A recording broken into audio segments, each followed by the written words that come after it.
ஆண்டவராகிய இயேசு கிறிஸ்துவின் இனிதான நாமத்தில் உங்கள் அனைவரையும் அன்போடு கூட வாழ்த்துகிறேன். கர்த்தருடைய கிருபையும் கிருபையினால் கிடைக்கக்கூடிய ஆவிக்குரிய உலக பிரகாரமான சகல நன்மையும் ஆசீர்வாதங்களும் உங்களுக்கும் உங்கள் குடும்பத்திற்கும் உண்டாவதாக. ஹல்லேலூயா. வேதத்தின் வார்த்தைக்கு நேராய் உங்கள் இருதயத்தை திருப்பிக் கொள்ளுங்கள். 2 பேதுரு 1 அதிகாரம் 2-3 ஆகிய 2 வசனங்களை நாம் வாசிக்க கேட்போம். தேவனையும் நம்முடைய கர்த்தராகிய இயேசுவையும் அறிகிற அறிவினால் உங்களுக்கு கிருபையும் சமாதானமும் பெருக கடவது. தம்முடைய மகிமையினாலும் காருண்யத்தினாலும் நம்மை அழைத்தவரை அறிகிற அறிவினாலே ஜீவனுக்கும் தேவ பக்திக்கும் வேண்டிய யாவற்றையும் அவருடைய திவ்ய வல்லமையானது நமக்கு தந்தருளினதுமன்றி இச்சையினால் உலகத்தினால் உண்டான கேட்டுக்கு தப்பி திவ்ய ஸ்பாவத்துக்கு பங்குள்ளவர்களாகும் பொருட்டு மகா மேன்மையும் அருமையுமான வாக்குத்தத்தங்களும் அவைகளினாலே நமக்கு அளிக்கப்பட்டிருக்கிறது. ஹல்லேலூயா. கர்த்தர் நல்லவர். அப்போஸ்தலனாகிய பேதுரு தேவ ஜனங்களுக்கு எழுதுகிற தன்னுடைய கடிதத்தில் தேவ ஜனங்களை வாழ்த்தி அவர்களுக்கு முக்கியத்துவமான ஒரு காரியத்தை இந்த வசனங்களிலே சொல்லுவதை நாம் பார்க்க முடியும். 3வது வசனத்தை பாருங்கள். தம்முடைய மகிமையினாலும் காருண்யத்தினாலும் நம்மை அவர் அழைத்திருக்கிறார். ஹல்லேலூயா. தேவன் நம்மை அழைத்திருக்கிறார். அவருடைய ஊழியத்தை நிறைவேற்றுகிற அடியேனையும் இங்கே கர்த்தரை ஆராதிக்கும்படியாய் வந்திருக்கிற உங்களையும் கர்த்தர் அழைத்திருக்கிறார். நீங்களாய் முயற்சி எடுத்து பிரயாசம் எடுத்து இந்த ஆலயத்திற்குள்ளோ அல்லது தேவனுடைய பிள்ளைகளாகவோ வரவில்லை. அவர் நம்மை அழைத்தபடியினால் அவருடைய பிள்ளைகளாய் நாம் இங்கே அமர்ந்திருக்கிறோம். ஹல்லேலூயா. அவர் நம்மை அழைத்திருக்கிறார். அந்த அழைப்பிற்கு நம்மை பாத்திரவான்களாய் அவர் தெரிந்தெடுத்தார்.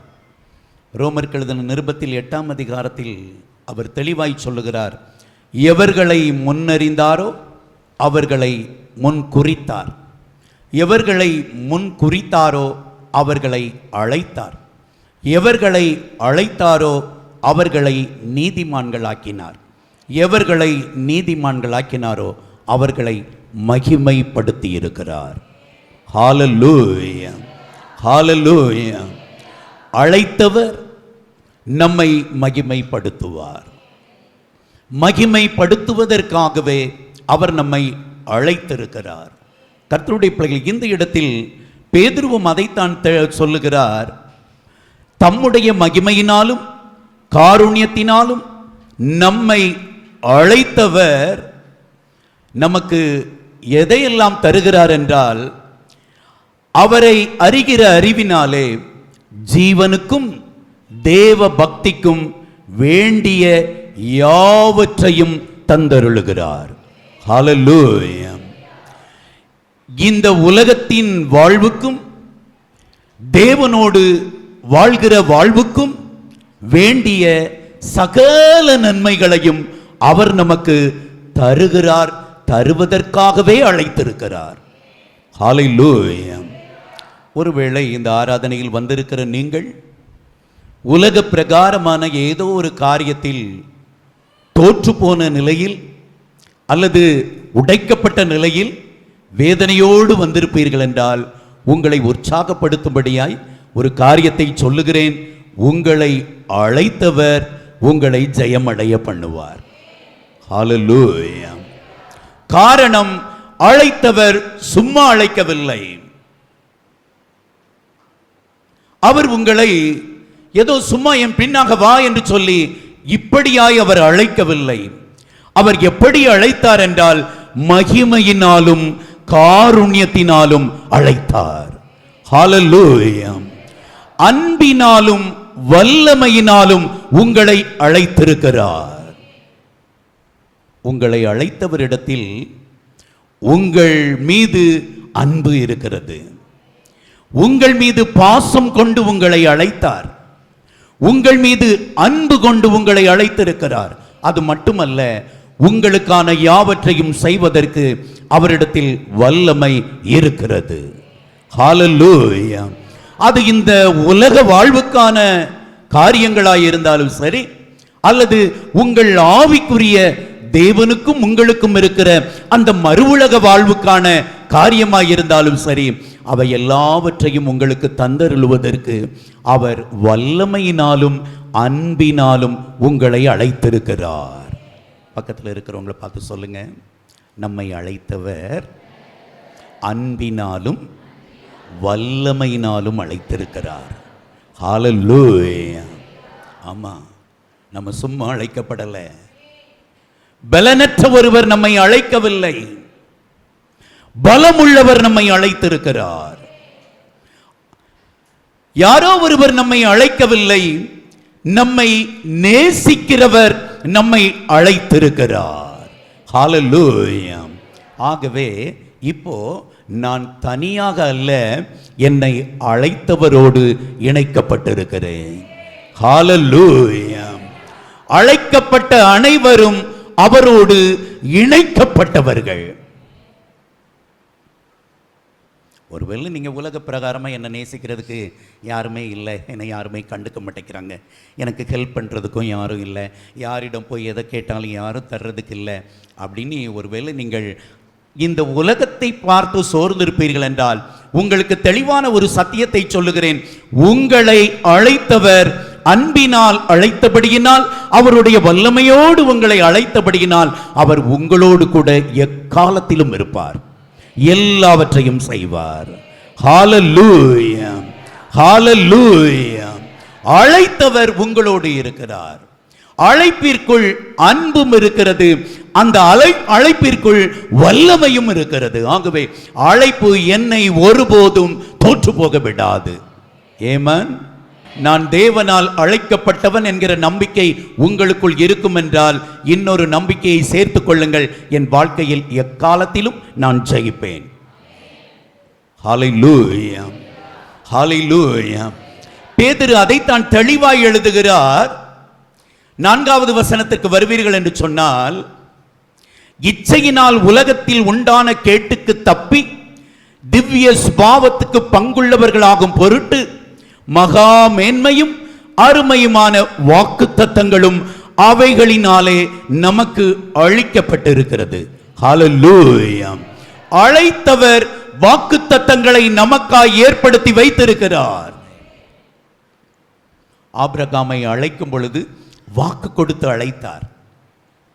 ஈசாக்கிற்கு வாக்கு கொடுத்தார், யாக்கோபுக்கு வாக்கு கொடுத்தார், மோசேக்கு வாக்கு கொடுத்தார், யோசுவாவுக்கு வாக்கு கொடுத்தார், கிதியோனுக்கு வாக்கு கொடுத்தார்.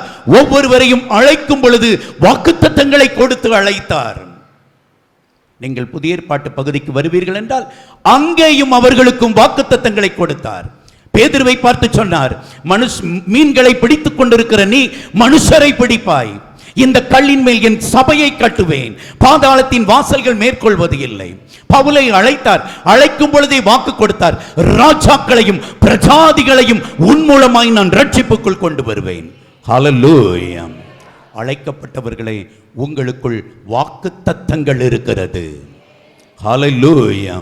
அது பலனற்ற வார்த்தைகள் அல்ல, மனிதனால் சொல்லப்பட்ட வார்த்தைகளாய் இருக்கும் என்றால் அது பலனற்று போய்விடும், நிறைவேறாமல் போய்விடும். ஆனால் இங்கே வாக்குரைக்கிறவர் மனுஷன் அல்ல, அவர் தேவன். அதுவும் ஆபிரகாமிடத்தில் சொல்லும் பொழுது 17:1 சொல்லுகிறார், ஆபிரகாமே, நான் சர்வ வல்லமையுள்ள தேவன், எல் ஷடாய்.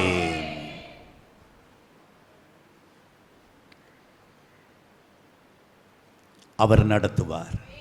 ஹல்லேலூயா. முடிவு பரியந்தம் உங்களை நடத்துவார்.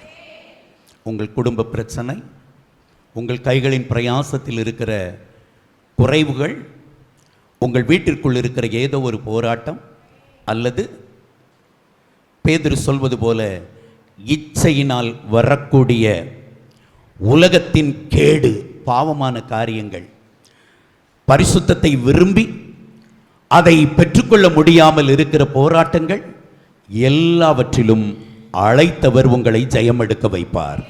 ஹalleluya.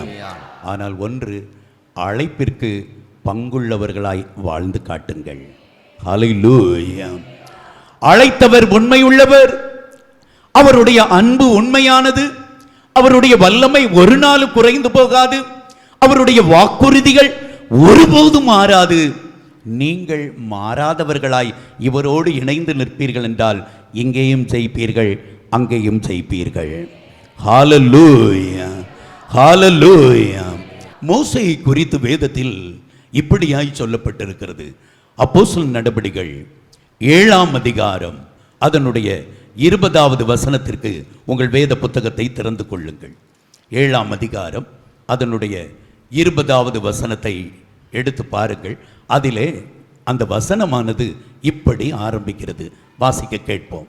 அக்காலத்திலே மோசே பிறந்து திவ்ய சௌந்தரியம் உள்ளவனாயிருந்து 3 மாதம் அளவும் தன் தகப்பன் வீட்டிலே வளர்க்கப்பட்டான். ஹalleluya.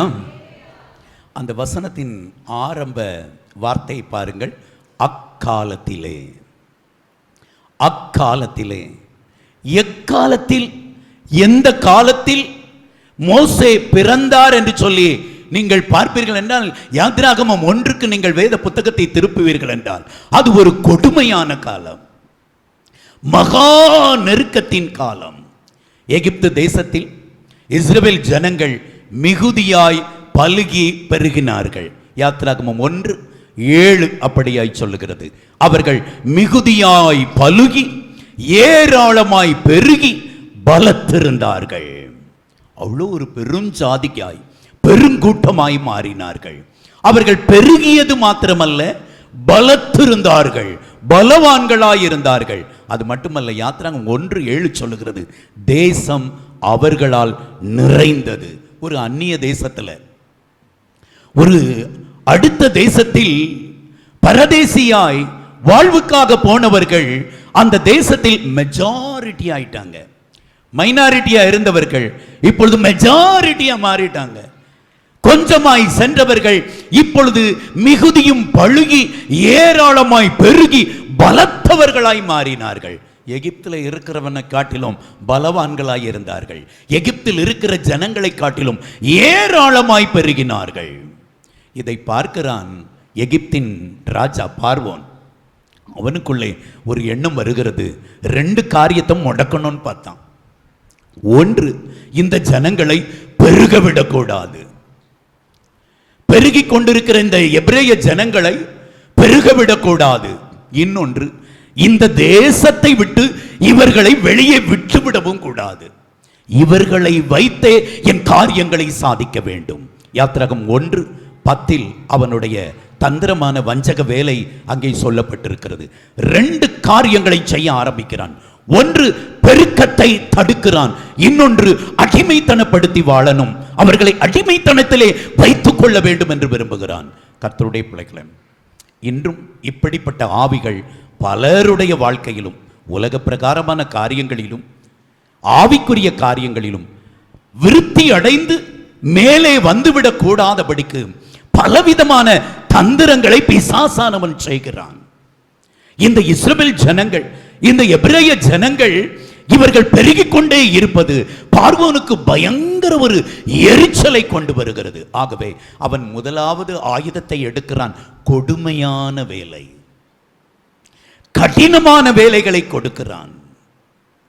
கட்டிட வேலைகள் அதோடு நிறுத்திக் கொள்ளாமல் வயல்களில் செய்யப்படுகிற விவசாய வேலைகள், இரண்டிலும் வைத்து அவர்களை அடிமைப்படுத்தி பிசைக்கி பிசைக்கி எடுத்துகிறான். அவர்களை அப்படி நசுக்குகிறான், பிசைந்து எடுக்கிறான். அவர்களை விசாரிக்கும்படியாய் விசாரணைக்காரர்களை வைக்கிறான். கொடுமையான வேலைகள். ஆனால் வேதம் மிக தெளிவாய் சொல்லுகிறது, 1:12 எவ்வளவு ஒடுக்கினானோ அவ்வளவு பெருகினார்கள். காரணம், அழைப்பு அவர்களுக்குள் இருந்தது. நான் ஒடுக்கப்பட்டாலும், நான் நசுக்கப்பட்டாலும், நான் சத்துருவினால் பிசைந்தெடுக்கப்பட்டாலும் நான் பெருகிக் கொண்டே இருப்பேன், உயர்ந்து கொண்டே இருப்பேன், பலத்து கொண்டே இருப்பேன். காரணம், எனக்குள்ளே என்னை அழைத்தவருடைய அழைப்பு இருக்கிறது. அழைப்பிற்குள் இருக்கிற வல்லமையும் அன்பும் என்னை குறுகி போக விடாது. ஹalleluya, ஹalleluya. கர்த்தருடைய பிள்ளைகளே, ஏதோ ஒரு காரியத்தில் மனிதனோ அல்லது பிசாசோ உங்களை பிசைந்து நசுக்கி எடுத்து கொண்டிருக்கிறானோ, டோன்ட் வரி, கவலைப்படாதீங்க. அழைத்தவர் உங்களை நடத்துவார். ஹல்லேலூயா. அழைத்தவர் இருக்கிறாரியா, அவர் பார்த்துக்குவார், அவர் நடத்துவார். ஒவ்வொரு நாளும் வெற்றியின் பாதையில் நிற்பீர்கள். ஹல்லேலூயா. போராட்டங்களின் வழியாக கடந்து வரலாம், அதற்கு நடுவில் ஜெயம் கொடுக்கிற தேவன் உங்களோடு கூட இருப்பார், உங்களை நடத்தி செல்வார். ஹல்லேலூயா, ஹல்லேலூயா. யாத்திராகமம் 1:12 பாருங்க. அதிலே சொல்லப்பட்டிருக்கிறது, எவ்வளவு எவ்வளவு எவ்வளவு நசுக்க முடியுமோ அவனுக்கு ஒவ்வொரு நாளும் ஒவ்வொரு டெக்னிக், ஒவ்வொரு காரியத்தை செய்ய வைக்கிறான். ஆரம்பத்தில் விறகுகளை கொடுத்தவன் விறகுகளை கொடுப்பதற்கு மறுக்கிறான். தாளடிகளை பொறுக்கிக் கொள்ளும்படியா அவர்களே விறகு பொறுக்க வேண்டும், அவர்களே எல்லாவற்றையும் செய்ய வேண்டும். விறகுகள் கொடுக்கப்பட்ட நாட்களில் எத்தனை எண்ணிக்கை, எவ்வளவு எண்ணிக்கையில் செங்கல்களை அறுத்து கொடுத்தார்களோ அதே எண்ணிக்கை விறகுகளை கொடுக்காத நாட்களிலும் செய்ய வேண்டும். இப்படியாய் பிசைந்து எடுத்தான். அவருடைய உடல்களை வேலையினால் வருத்தி எடுத்த போதிலும் அவர்கள் பலம் குன்றி போகவில்லை, அவர்கள் பெருகிக் கொண்டே இருந்தார்கள். காரணம், அழைத்தவருக்குள் இருக்கிற அன்பும் வல்லமையும் அது ஒரு நாளும் குறையாது. ஹல்லேலூயா, ஹல்லேலூயா. அது அழிய விடாது, அது அழிய விடாது. முதல் ஆயுதத்தை எடுத்தான், கடினமான வேலை, அது பழிக்கலை, அது தோற்று போயிட்டு. கர்த்தருடைய பிள்ளையே, உனக்கு விரோதமாய் எழும்புகிற ஆயுதம் வாய்க்காதே போகும். நீ அழைத்தவருக்கு அடங்கியிரு, அழைத்தவருக்கு விசுவாசி, அழைத்தவருக்கு கீழ்ப்படி. ஹல்லேலூயா. முதல் ஆயுதத்தை எடுத்தான், கர்த்தர் அதை தோற்று போக பண்ணினார். கடினமான வேலைகளை கொடுத்தால் இவர்களுடைய பெருக்கத்தையும் இவர்களுடைய பலத்தையும் குறைய பண்ணிவிடலாம் என்று நினைத்தான். ஆனால் தோற்று போனது. ஆகவே இரண்டாவது ஆயுதத்தை எடுக்கிறான். இரண்டாவது ஆயுதம் மருத்துவச்சிகள். மருத்துவச்சிகளை அழைக்கிறான். அவர்களுக்கு ஒரு கமெண்ட் கொடுக்கிறான், அவர்களுக்கு ஒரு வேலை. நீங்கள் எபிரேய பெண்கள் பிரசவிக்கும் பொழுது அவர்கள் பிரசவிக்கும் குழந்தை ஆண் குழந்தையாக இருக்கும் என்று சொன்னால், அந்த பிரசவ மனையிலேயே அந்த நேரத்தில் தானே அந்த பிள்ளைகளை நீங்கள் கொன்று போட வேண்டும் என்று சொல்லி அங்கே அந்த மருத்துவச்சிகளுக்கு கொடுமையான ஒரு வேலையை கொடுக்கிறான். யாத்திராகமம் 1:15 அது சொல்லப்பட்டிருக்கிறது. சிப்பிராள், பூவாள் என்று சொல்லக்கூடிய அந்த பிரசவ மருத்துவச்சிகள், மகப்பேறு மருத்துவச்சிகள், இந்த இருவருக்கும் இந்த கொடுமையான ஒரு வேலையை கொடுக்கிறான். இப்படியாக இஸ்ரவேல் ஜனங்களை இல்லாமல் போக பண்ண வேண்டும், அவர்களுடைய பெருக்கத்தை குறைத்து விட வேண்டும் என்று சொல்லி அவன் வஞ்சகமாய் செயல்படுகிறான். எதுக்கு இந்த வேலை? ரெண்டு காரியம் சொன்னேன், மைண்டில் வச்சுக்காங்க. ஒன்று, பெருகக்கூடாது, இன்னொன்று எகிப்தை விட்டு வெளியே போயிடக்கூடாது. ரெண்டு காரியங்கள். கர்த்தருடைய பிள்ளைகளே, இன்றைக்கும் இந்த உலகத்தின் அதிபதியாகிய பிசாசானவன் ரெண்டு காரியத்தின் நிமித்தமாய் நம்மை அடைத்து போட விரும்புகிறான்.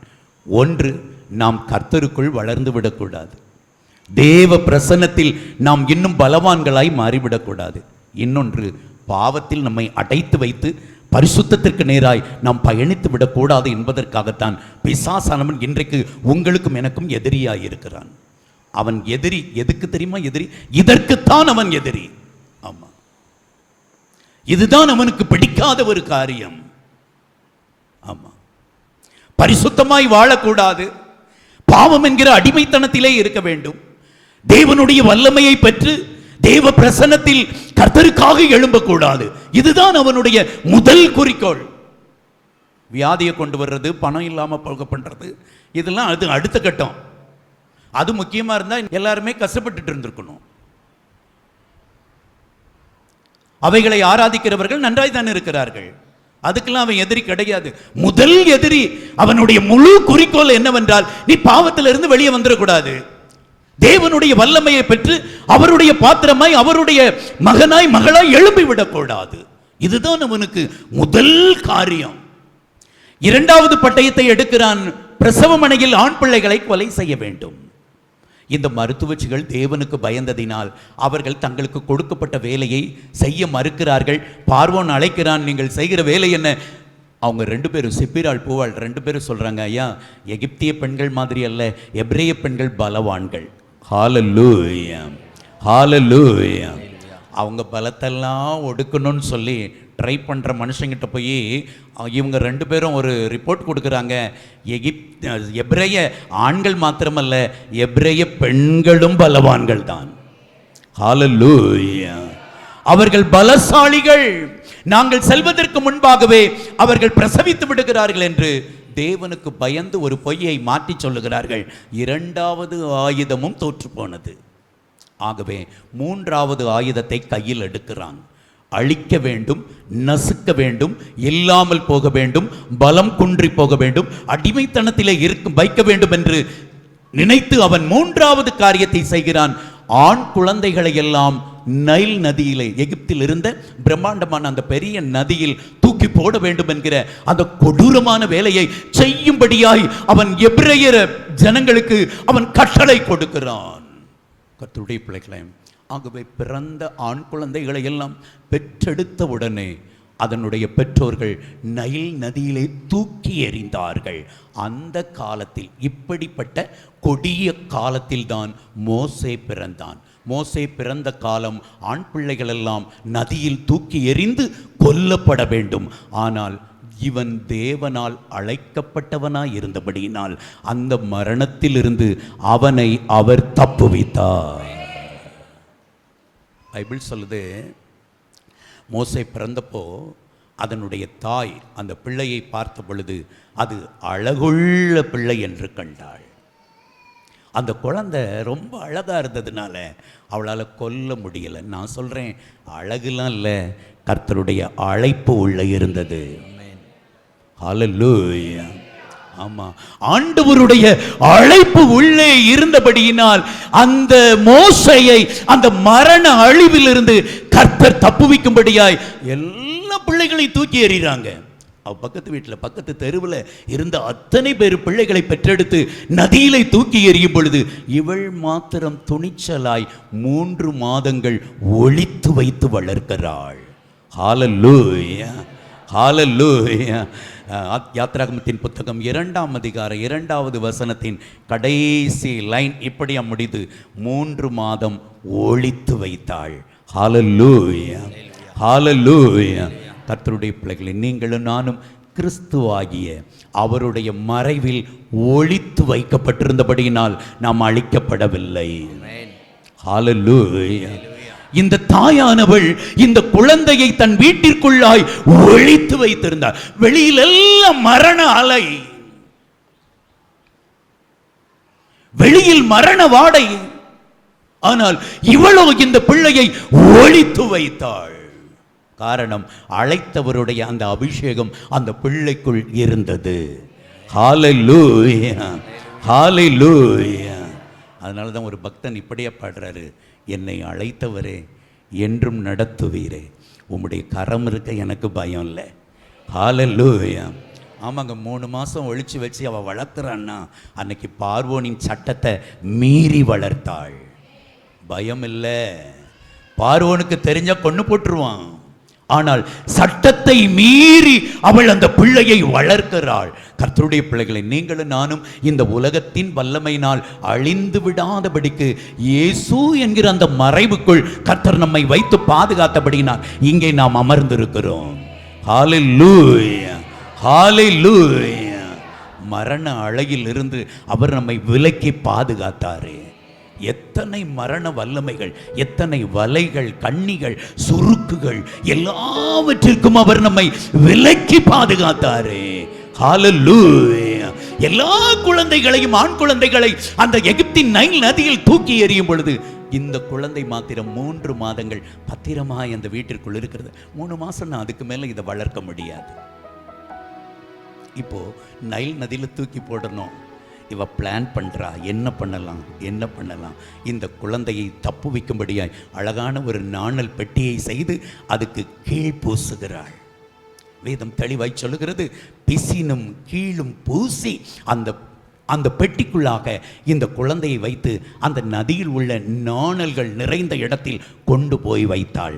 ஹல்லேலூயா, ஹல்லேலூயா. கர்த்தருடைய பிள்ளைகளே, தேவனாகிய கர்த்தர் ரட்சிப்பு என்கிற அந்த பேழைக்குள்ளே, அந்த பெட்டிக்குள்ளே கர்த்தர் நம்மை இதுவரையிலும் வைத்திருக்கிறபடியினால் உலகத்தின் வல்லமைகள் நம்மை அழிக்காதபடிக்கு நாம் பாதுகாக்கப்பட்டிருக்கிறோம்.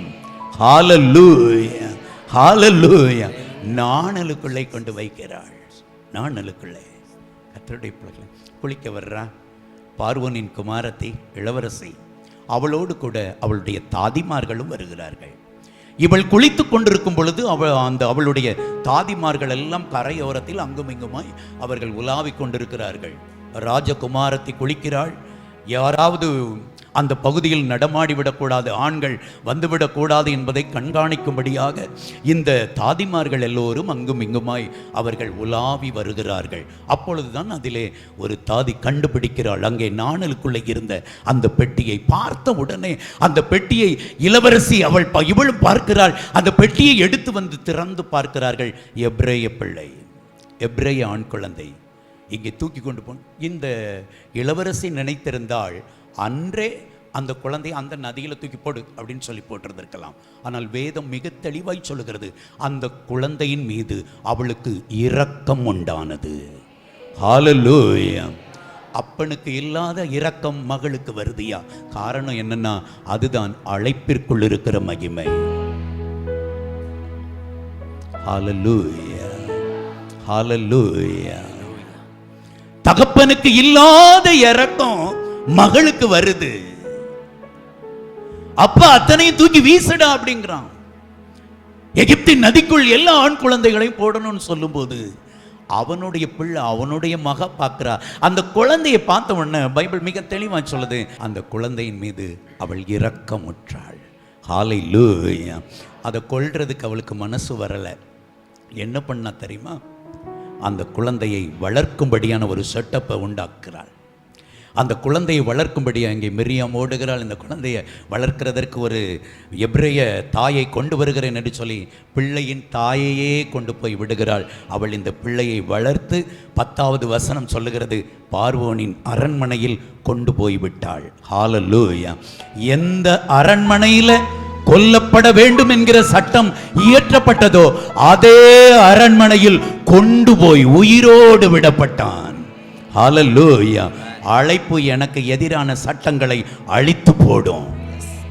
எனக்கு எதிராய் மனிதனோ பிசாசோ என் அழிவிற்காக இயற்றுகிற அத்தனை திட்டங்களையும் அழைப்பு அழித்து போடும்.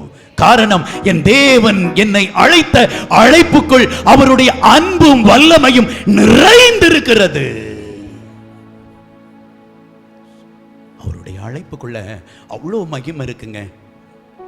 ஒருவேளை கடினமான சூழ்நிலையில் வரலாம். மோசே பிறந்தது அந்த காலம், அந்த கொடிய காலத்தில் பிறந்தான். கொடிய காலத்தில் பிறந்தான். கொஞ்சம் யோசித்து பாருங்க. மோசைய ஒரு 10 வருஷத்துக்கு முன்னாடி பிறக்க வச்சிருந்திருக்கலாம் இல்லையே.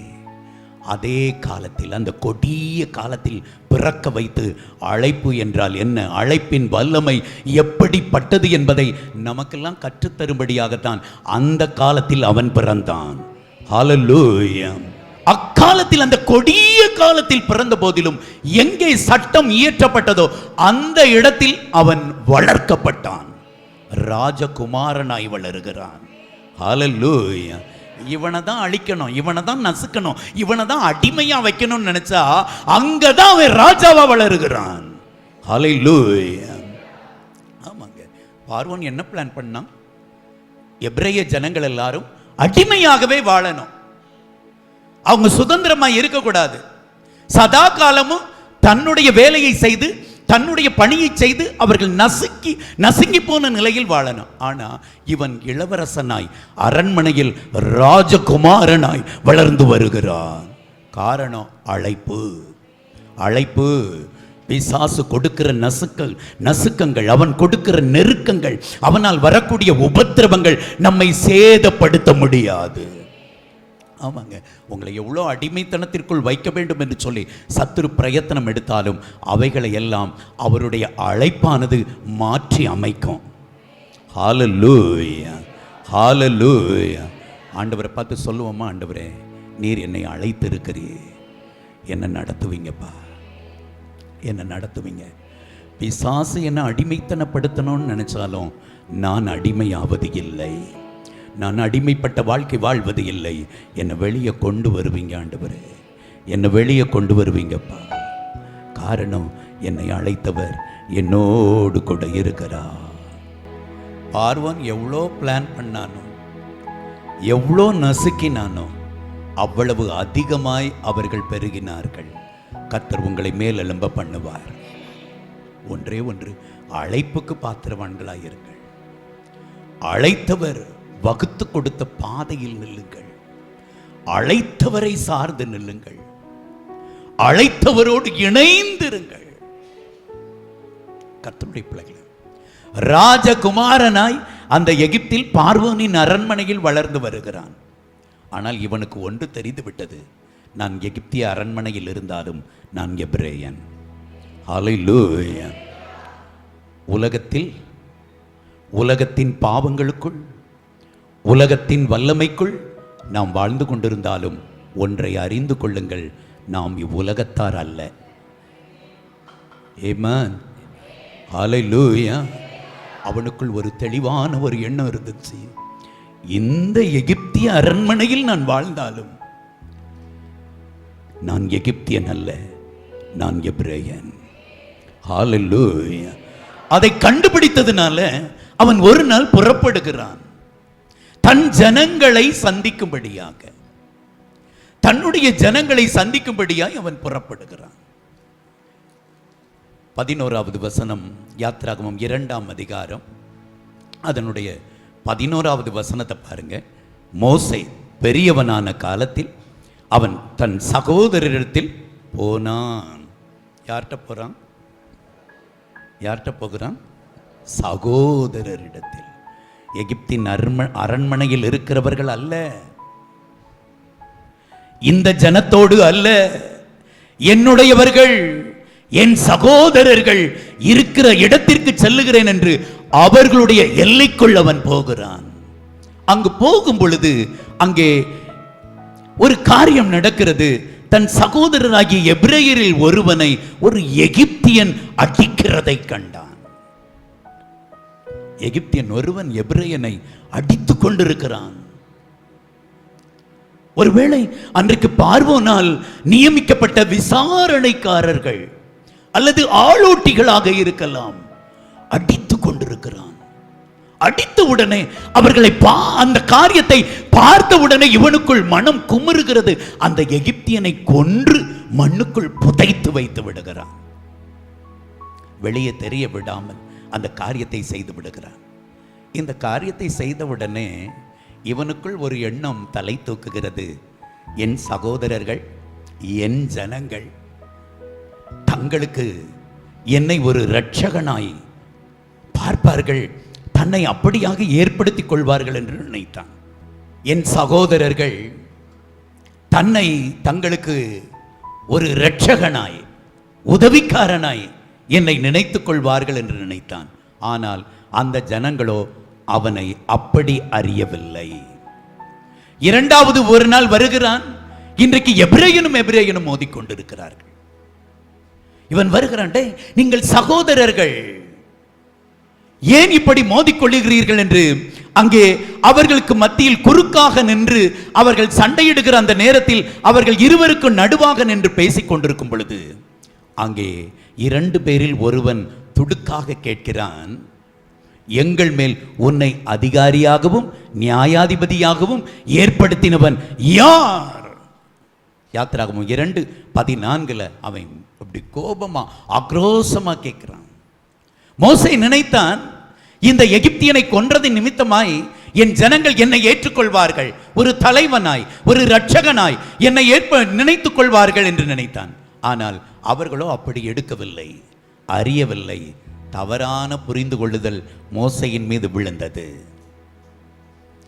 எபிரேயனும் மோதிக்கொண்ட பொழுது இடையில் நிற்கும் பொழுது அழகா சொல்றான், எகிப்தியனை அன்று கொன்று புதைத்தது போல என்னையும் கொன்று புதைக்கலாம் என்று நினைக்கிறாயோ என்று சொல்லி ஆக்ரோஷமாய் அவன் கோபப்பட்டு அவனுடைய காரியத்தை பார்வோனுக்கு எடுத்து சொல்லும்படியாய் ஓடுகிறான். ஆகவே எகிப்தை விட்டு ஓடுகிறான் மீதியான் தேசத்தை நோக்கி.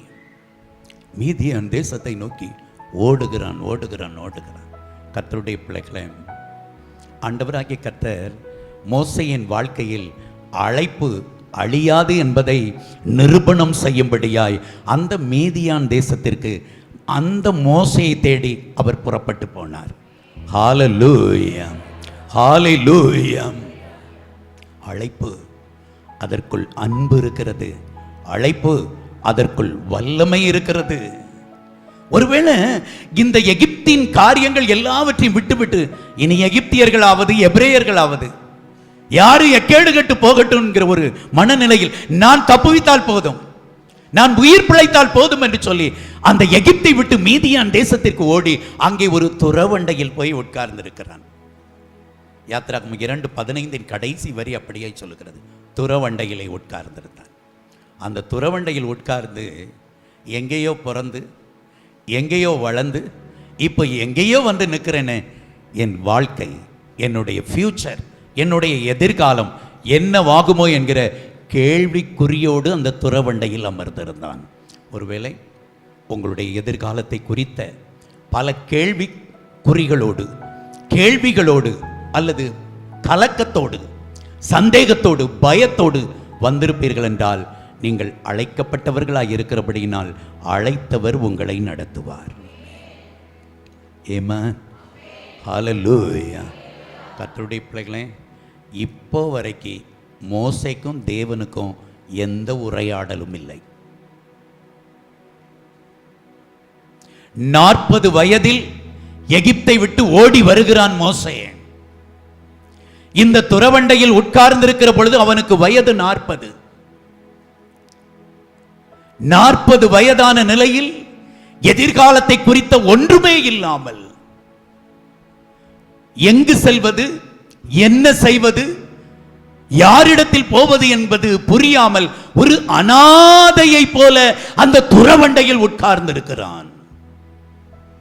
உங்கள் வாழ்க்கை சூழ்நிலை ஒருவேளை அன்றைய மோசேயின் நிலையாக இருக்கும் என்றால் நம்பிக்கை இழந்து விடாதிருங்கள். நீங்க தனியாக இல்லை, உங்களோடு ஒருவர் இருக்கிறார். ஹல்லேலூயா. ஒருவேளை பார்வோனின் கைக்கு தப்புனா போதும் அப்படின்னு ஓடி வந்து இந்த துறவண்டையில் வந்து உட்கார்ந்தாச்சு. அடுத்த சாப்பாடு, வேலை, வீடு, தங்குறது எதுவுமே இல்லாத, ஒன்றுமே இல்லாத நிலையில் அனாதையா பரதேசியாய் அந்த துறவண்டையிலே உட்கார்ந்து கொண்டிருக்கிறான்.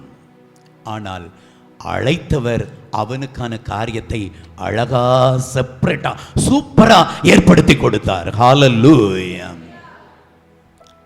ரகுவேலின் பிள்ளைகள், அவனுடைய குமாரத்திகள் அங்கே ஆடுகளை மேய்த்து கொண்டு வருகிறார்கள். அந்த துறவண்டையில் இருக்கிற தொட்டிகளை எல்லாம் தண்ணீரால் நிரப்புகிறார்கள். அப்படி நிரப்பிக் கொண்டிருக்கிற நேரத்தில் அங்கு வந்த மேய்ப்பர்கள் அந்த பிள்ளைகளை எல்லாம் ஓரங்கட்டி விட்டு தங்களுடைய ஆடுகளை குடிக்க வைக்கிறார்கள். இந்த துறவுல இருந்த நம்ம ஆளு அதை அப்படியே பார்த்துட்டே இருக்கிறார். என்னடா இது அநியாயமா இருக்கு, இந்த பிள்ளைகள் இவ்வளவு நேரம் கஷ்டப்பட்டு தண்ணீரை இறைத்து சேர்த்து வைத்திருக்கிற இந்த தண்ணீரை இந்த மேய்ப்பர்கள் தங்கள் ஆடுகளுக்கு கொடுக்கிறார்கள் என்று சொல்லி இவர் உள்ளே குறுக்கிடுகிறார். ஹல்லேலூயா, ஹல்லேலூயா. ஆமா, கொஞ்சம் யோசித்து பாருங்க. ஒரு அந்நிய தேசம், யாரோ எவரோ, ஆனாலும் அங்கே அநியாயத்தை பார்த்து கொண்டிருக்க முடியவில்லை. ஹல்லேலூயா, ஹல்லேலூயா. துணிச்சலா போய் அந்த மேய்ப்பர்களை அதட்டி அவர்களை தள்ளி போக சொல்லி இந்த பிள்ளைகள், ரகுவேலின் பிள்ளைகள், இவர்கள் ஆடுகளை தண்ணீர் குடிக்க வைத்து அனுப்பி விடுகிறார். அவங்க பாட்டுக்கு அவங்க ஆட்டை பத்திட்டு போயிட்டாங்க. ஒருவேளை ஒரு நன்றின்னு சொல்லிட்டு போயிருந்திருக்கலாம், அதோட முடிஞ்சது. இவன் அந்த துறவண்டையிலே உட்கார்ந்திருக்கிறான். இவன் துறவண்டையிலே இருக்கிறான். பிள்ளைகள் என்னாலும் லேட்டா வருவாங்க, இன்னைக்கு சீக்கிரமா வந்திருக்கிறாங்க. அவர் கேட்கிறாரு, ஏம்மா என்னம்மா என்னாச்சுமா, இன்னைக்கு சீக்கிரமா வந்திருக்கிறீங்களே? பிள்ளைங்க சொல்றாங்க, இப்படி ஒரு மனிதன் எகிப்தியன் ஒருவன் வந்தான்.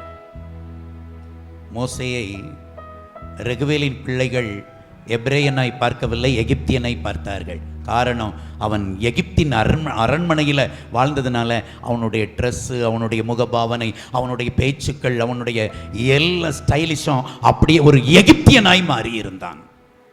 எகிப்தியனாய் மாறியிருந்தான். ஆகவே எகிப்தியன் ஒருவன் வந்தான், அவன் எங்களுக்காக வாதாடினான் என்று சொன்னவன், அவனை ஏமா அங்கே விட்டீங்க, அவனுக்கு அழைத்து கொண்டு வாருங்கள். துறவண்டைக்கு போய் அழைத்து கொண்டு வருகிறார்கள்.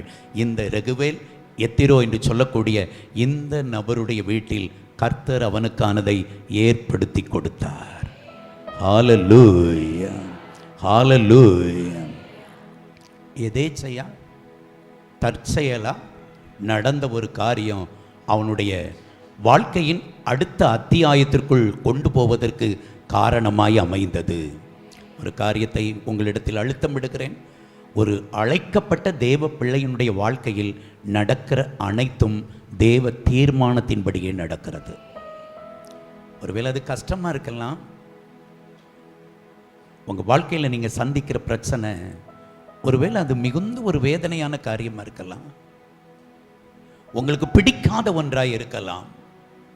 சில நேரம் அந்த தற்செயலை தேவ செயலாய் கர்த்தர் மாற்றுவார். ஆமென், ஹல்லேலூயா. ஆகவே எந்த இடத்திலும் உண்மையாக இருங்கள். எல்லா இடத்திலும் கர்த்தர் உங்களுக்கான எதை செய்ய வேண்டும் என்று சொல்லி ஒரு இடத்தில் நீங்கள் அமர்த்தப்படுகிறீர்களோ அந்த காரியத்தை தைரியத்தோடு உண்மையான இருதயத்தோடு செய்யுங்கள். உங்கள் எதிர்காலம் ஆசீர்வாதமாக இருக்கும். ஹல்லேலூயா.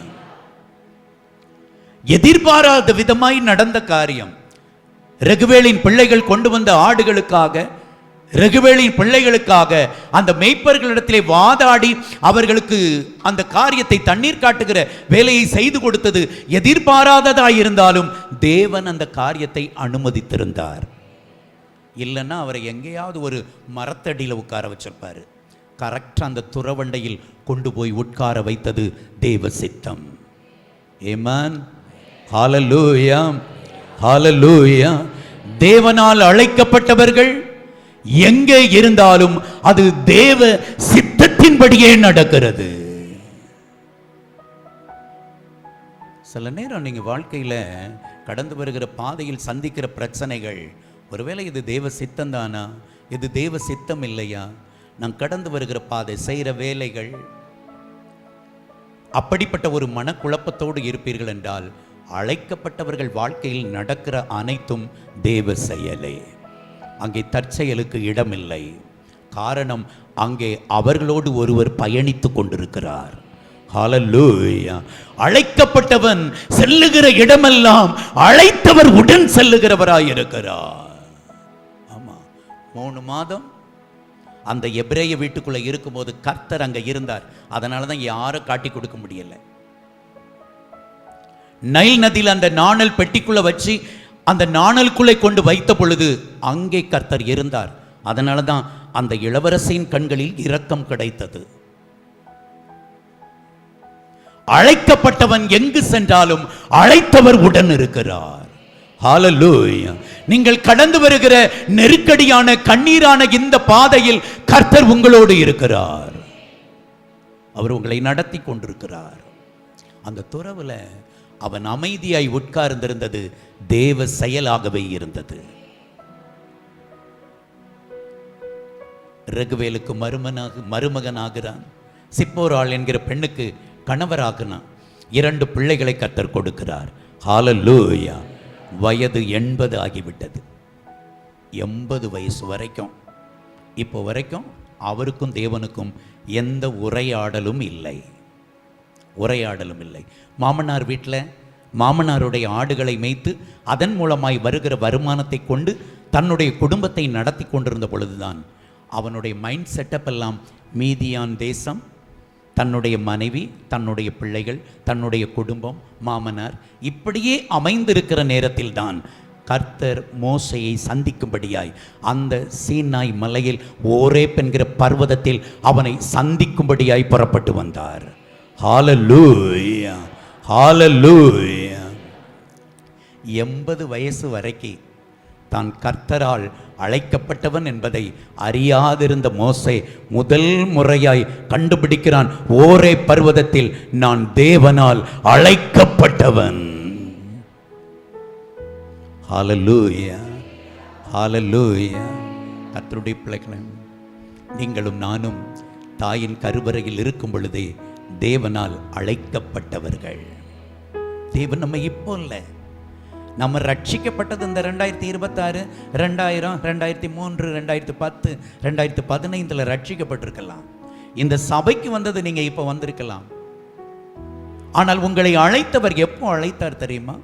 தாயின் கருவறையில் இருக்கும் பொழுதே அழைத்தார். ஹalleluya. அழைப்பு என் பிறப்பின் போதே அது எனக்கு கொடுக்கப்பட்ட ஒரு உன்னதமானது.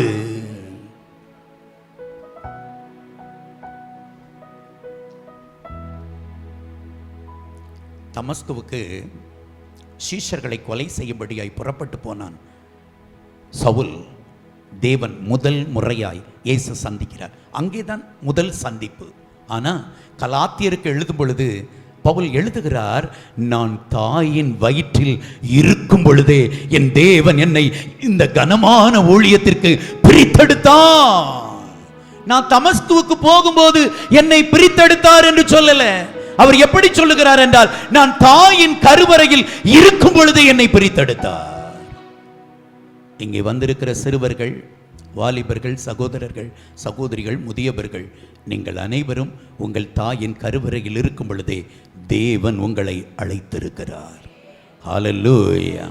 நீங்க வந்தது இப்ப வந்திருக்கலாம், ஆனால் கர்த்தர் அழைத்தது தாயின் கருவறையில் இருக்கும் பொழுதே அவர் உங்களை அழைத்திருக்கிறபடினால் ஒரு நாள் அழிவுக்கு ஒப்பு கொடுக்க மாட்டார். முதல் சந்திப்பு ஓரேப்ல வந்த உடனே ஆண்டவர் கேட்கிறார், டே வாடா எகிப்துக்கு ஒன்று அனுப்புறேன். 2 வேலை செய்யணும். ஒன்று பார்வோன்ட்ட போகணும், பேசணும். இன்னொன்று என் ஜனத்தை எகிப்திலிருந்து வெளியே கொண்டு வரணும். ஹalleluya, ஹalleluya. ஆமா, எந்த பார்வோன் என் ஜனத்தை அடிமைப்படுத்தி வைத்திருக்கிறானோ அதே பார்வோனுக்கு முன்பாக நின்று சவால் விட வேண்டும். எந்த பார்வோன் என் ஜனத்தை அடிமைப்படுத்தி அங்கேயே வைத்துக் கொள்ள விரும்புகிறானோ அந்த இடத்தை விட்டு, அந்த எகிப்தை விட்டு என் ஜனத்தை வாக்குத்தத்த தேசமாகிய கானானுக்கு அழைத்து வர வேண்டும். வா அப்படின்னு அழைத்தா. ஆரம்பத்தில் அழைப்பே தெரியாது. ஆனா என் சகோதரர்களை பார்க்க போறேன், என் சகோதரர்கள் என்னை ரட்சகனா ஏற்றுக்கொள்வாங்க, தலைவனா ஏற்றுக்குவாங்கன்னு நினைச்சு போனாலும் இப்போ அந்த பொறுப்பே வேண்டாம். வேண்டாயா, நான் ஏமாத்துறேன்.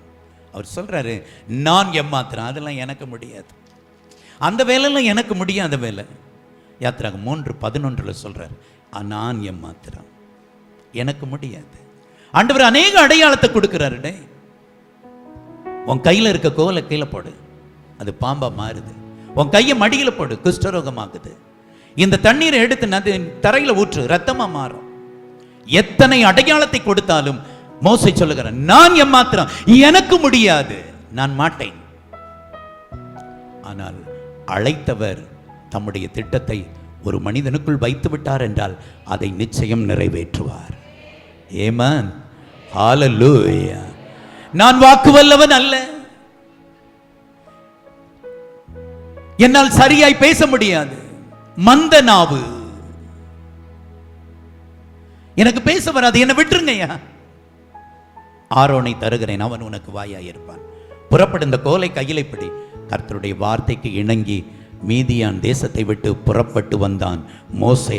அழைக்கப்பட்டவன் அழைப்பின் பகுதிக்கு புறப்பட்டு வருகிறான். ஹalleluya. அழைக்கப்பட்டவர்களே, இன்னும் பாவத்திலே இருக்காதீங்க, வெளியே வாங்க. இன்னும் உலகத்தோடு வாழ்ந்து கொண்டிருக்காத, கர்த்தருடைய பிரசன்னத்துக்குள்ள வா. சபைக்கு வந்துட்ட, நல்லது, கர்த்தர் ஆராதிக்கிற, நல்லது. ஆனா கர்த்தரோடு இருக்கிறீங்களா? கர்த்தரோடு இருக்கிறீங்களா? மீதியான் தேசத்தோடு வாழ்ந்து முடிச்சிடாத. மோசே, பெரிய பெரிய திட்டங்கள் இருக்கு, செய்ய வேண்டிய வேலை அதிகமா இருக்கு, வா புறப்படு, போகலாம் எகிப்துக்கு. ஆரம்பத்தில் மறுத்தாலும் தேவன் அவனை பலப்படுத்தி புறப்பட்டு வர பண்ணினார். என்னால முடியாதுன்னு சொன்ன மோசையை கொண்டு லட்சக்கணக்கான இஸ்ரவேல் ஜனங்களை எகிப்திலிருந்து அணி அணியாய் கர்த்தர் புறப்பட்டு வர பண்ணினார். ஹல்லேலூயா. அப்படி எல்லாரும் எழுந்து நிற்கலாமா? அழைத்தவர் உங்களோடு கூட இருக்கும் பொழுது அழைப்பின் திட்டங்களை நிச்சயம் நிறைவேற்றி முடிப்பார். தொடர்பு கொள்ள வேண்டிய எங்கள் முகவரி: பாஸ்டர் டி. இன்பகுமார், இயேசுவின் பிரசன்னம் ஊழியங்கள், கர்மேல் பர்வதம், பேய்க்குளம், தூத்துக்குடி மாவட்டம், தமிழ்நாடு, இந்தியா. பின்கோடு 628613. அலைபேசி எண்கள் 9486373603 மற்றும் 7373133190. Our contact address: Pastor T. Inbakumar, Presence of Jesus Ministries, Karmel Mount, Peikulam, Tuticorin District, Tamil Nadu, India. Pin code 628613. Mobile number 9486373603 and 73731 வாரந்தோறும் வெள்ளிக்கிழமை காலை 10 மணி முதல் 1 மணி வரை பரிசுத்த உபவாச ஜெபம் நடைபெறும். வாரந்தோறும் ஞாயிற்றுக்கிழமை காலை 9:30 மணி முதல் 12 மணி வரை பரிசுத்த ஆராதனை நடைபெறும்.